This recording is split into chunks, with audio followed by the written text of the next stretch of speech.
Kids, welcome back our channel. आज हम पढ़ेंगे हिंदी का 3 नाम वाले अक्षर। क्या पढ़ेंगे? 3 नाम वाले अक्षर। भवन भवन, हवन हवन,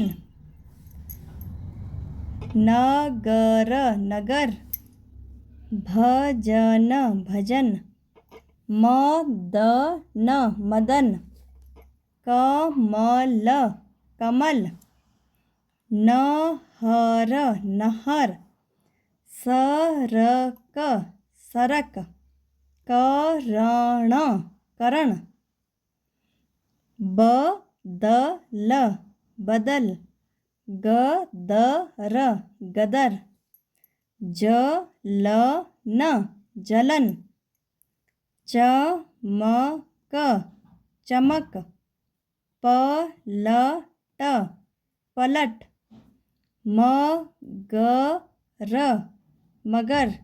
ये क्या बने? 3 नाम वाले अक्षर। क्या बने? 3 नाम वाले अक्षर।